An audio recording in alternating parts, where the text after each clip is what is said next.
So now that I've given you the simulator part, I want to talk about the tests a bit and explain what's going on there. So you have configuration test here.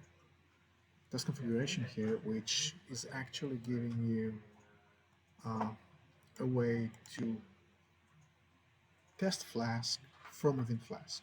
Okay, and one of the things we are doing here is let me open a recent project because it's important. It's not relevant in MMAs, but it was relevant in other projects. So let me check just a second. Maybe it's relevant now for MMAs as well. I have to check myself. So yeah, so it is relevant.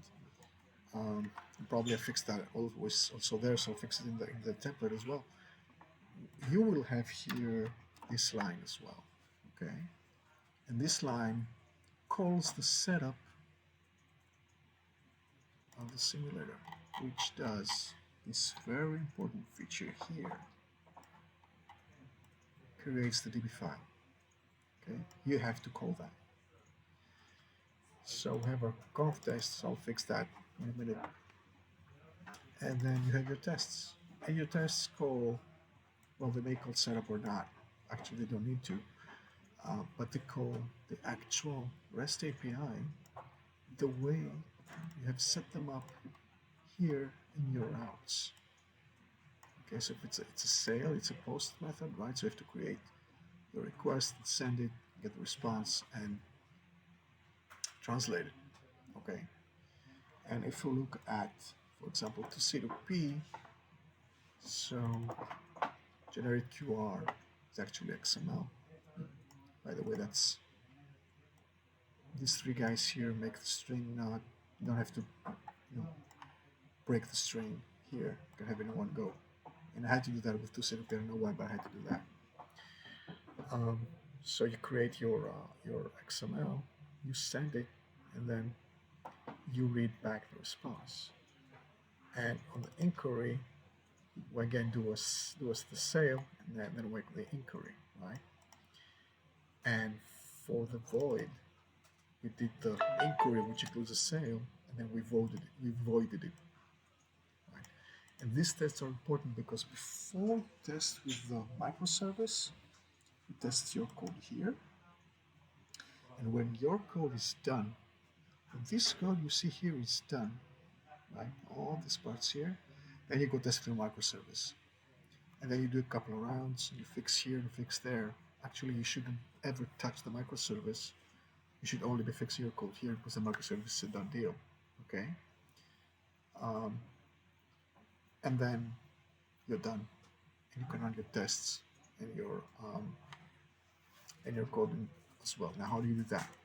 So, so we have the simulator here, and down here, we also set up Austin port.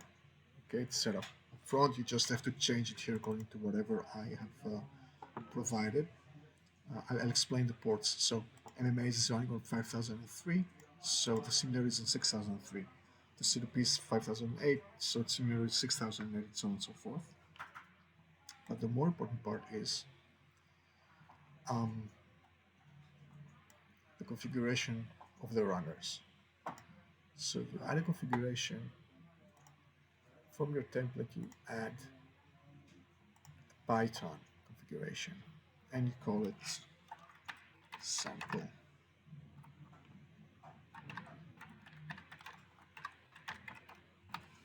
Simulator. It's in Greek.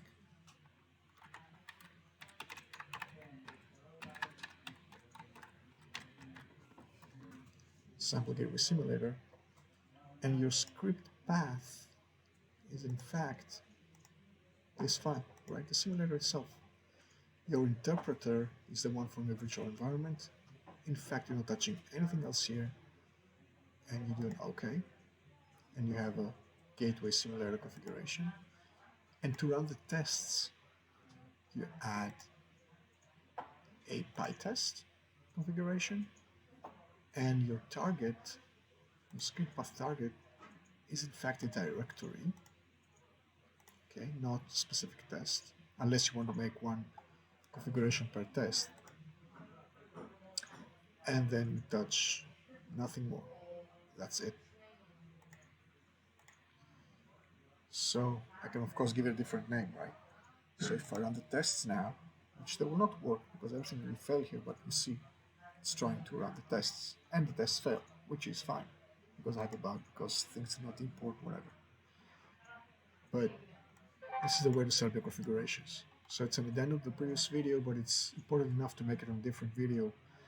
So I have the two parts separate. Because sometimes when you push your code, there are two folders that will never come up inside Git.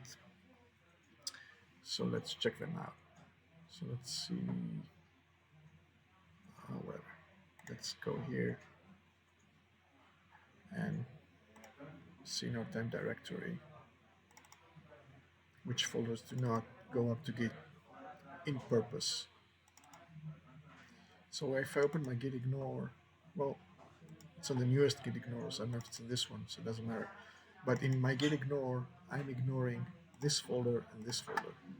And this folder is a virtual environment. It's going to be hundreds of megabytes of modules and binary files, so this place is not in GitLab. The idea is the local setup of your project in your PyCharm. And you do not need that. You do not need that. Okay, because it may make a mess with local setups of your teammates. Right? So this is the reason I did this separately, to explain these parts. Okay, so you will be able to go on and reset the environment and recreate it every time you need. Okay, so that's questions. סקריפט דינמי שישווה לשתי טבלאות עם אותם שמות של